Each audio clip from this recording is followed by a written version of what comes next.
This is Delicate Arch, the icon, the superstar, the Taylor Swift of rock formations. It's the one on Utah's license plate. It's the most popular hike in Arches National Park. That's me, all alone, in this icon on an overcrowded Saturday during a government shutdown when timed entry and park admissions were being ignored. Stay tuned to see how Kathy was able to get this shot. And also get our tips on how to visit this spectacular place even when it's overrun with cars and tour buses. There are over 2,000 natural stone arches in Arches National Park, half of all the estimated arches in the state of Utah. It's where sandstone goes to show off all it can be. 1.5 million people visit this place every year, making it the third most popular national park in Utah. The scenic drive is about 18 miles long, so the crowds get so concentrated that they've created a timed entry reservation system to spread out the crowds during peak season. We made a $2 reservation months in advance. However, when we arrived, we learned that the government shutdown turned park entry into a free-for-all. Apparently, everyone got the memo. We entered the park, then headed up the main road towards the first trailhead for Delicate Arch. It was going to be our most strenuous hike of the day, so we wanted to beat the heat and the crowds. Well, we beat the heat. Every curve on this road is a landscape suitable for framing. And every overlook has at least one person saying, "Wait, is that Delicate Arch?" It's not. Keep driving. Our hike begins near Wolfe Ranch, built in the 1800s by a guy who thought, "Sure, this looks like a great place to homestead, assuming I hate trees and shade." From here, the trail starts nice and easy, until the slickrock section. Slickrock sounds slippery, but it's really just sandpaper for your hiking boots. This stretch is basically an uphill treadmill, with better views and a less prescribed path. Keep an eye out for trail marker poles, these sticks that suggest the shortest path. If you lose them, you're either off the trail or about to discover a brand new arch. For the most part, the crowd acts like a line of ants that make it easy to navigate this trek. The trail flattens out considerably at the end of the rock hill, channeling you over some interesting rocky trails. Eventually, the trail becomes a narrow ledge, just wide enough for two hikers, and one intrusive thought about gravity. Don't think about how long you'd fall if you tripped, because you can't even see the bottom of the slope. On windy days, this section makes even confident hikers suddenly interested in life insurance. And finally, there it is, Delicate Arch, a 52-foot tall masterpiece carved by wind, water, and millions of years, now surrounded by dozens of people trying to take turns pretending no one else is there. The opening is 46 feet tall, giving the entire place the feel of visiting a sci-fi time portal. The day we visited, the wind had its own plans. Gusts were so strong they literally pushed people around, like Mother Nature's version of crowd control. Most of the crowd stayed well back from the arch behind a berm acting as a foxhole. Kathy bravely volunteered to be the designated photographer from here and designated me to be the size comparison model. I went for it, climbing over the berm to land on a slope that would happily made me tumble into a bowl. Then I hiked over to the wind-shaded area near the shoulder of the arch, waiting my turn from people who were going out to the arch to get a quick picture while huddling by the leg of the arch to protect them from the gale. Then I went for it, leaning into the wind, squinting through sand, and somehow nailed the perfect shot, thanks to being gifted by what medical professionals describe as excessive body mass index. Just me, the arch, and the kind of gusts that require your hat to be firmly strapped to your head, and having your feet planted like a sumo wrestler defending against an opponent's full-body lunge. Safely back behind the overlook berm, we took some selfies with the arch in the background, but found it difficult to hold the camera steady in the heavy winds.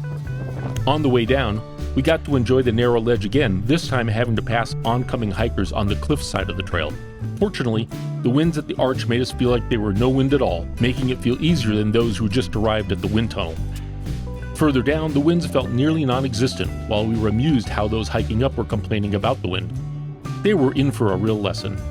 Below the slickrock section, we took a short detour to see the Ute petroglyphs near Wolfe Ranch. These carvings are estimated to date back from the 1600s to the 1800s, made by ancestral Ute people who depicted riders on horseback and bighorn sheep. It's one of those moments that connects you straight into the deep history of this place, proof that humans have been admiring these cliffs long before camera phones and park permits. Next stop, Devil's Garden, the second most popular trail in the park. The name sounds intimidating, but it's really just a desert playground full of some more of the park's spectacular formations. It starts from a massive parking lot at the end of the scenic drive and passes through a slot between a couple of massive sandstone arch wannabes.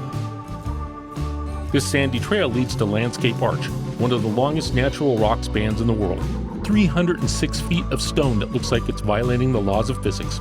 In the 1990s, huge slabs of it fell off during a rainstorm, so today the Park Service says, "Look, don't climb." And honestly, fair enough. We took our obligatory pictures, but we were told by fellow hikers that the real shot of the arch was at the end of the very short spur trail at the viewpoint. Here you get the most sky in the shot, and it really emphasizes the size of this natural wonder. We couldn't help but think that this formation should really have been called Delicate Arch, while our earlier trail should have really been called Landscape Arch. We're not throwing shade on the map makers, but let us know in the comments if you agree with us. Leaving the jam-packed Devil's Garden parking area, we estimated that half the population of Utah was in the park by now. We drove past traffic jams at parking areas for Skyline Arch and Sand Dune Arch, stopping for lunch at the largely ignored Salt Valley Overlook. It was a great place to get out of the crowds and recharge our batteries without being surrounded by throngs of people. We were recharged and decided to brave the masses with a short hike to Double Arch, where two massive arches share one foundation, like the geological version of conjoined twins. You might recognize it from the opening shots of Indiana Jones and the Last Crusade, where a young Indy discovered his fear of snakes and his love of hats. It's a short, easy walk, but the scale of these arches make you feel like you've shrunk, or accidentally walked into a set of a fantasy movie. It's a great way to contemplate your earthly significance. There are plenty other sites around here. You could easily spend hours viewing the Parade of Elephants, Windows Arch, and several other named formations. It's a must-stop even when overrun by humanity. There are even more sites on the drive back out of the park. Our final stop? The Arches Visitor Center. This one was more than a few lazy dioramas. It had some impressive sculptures giving a preview of the larger spectacles available for viewing inside the park. Even the view out the window of the sandstone wall of the road climbs was impressive. In short, Arches National Park was running on the honor system, and judging by the crowds, Utah had a lot of very enthusiastic hikers. Who are we to get all judgy? What did we learn from our visit? Go to the most popular places early in your visit. That means Delicate Arch, then Landscape Arch. Then adjust what you see next on your drive back out of the scenic road, but don't miss the stop at Double Arch, despite how crowded it may have become. It's the one that can handle the most crowds since the hike is so short, while it's even visible from the parking lot. Arches is a park that never gets old, even when it's packed and windy and your hair is full of red dust. Because no matter how many people are here, the rocks still steal the show.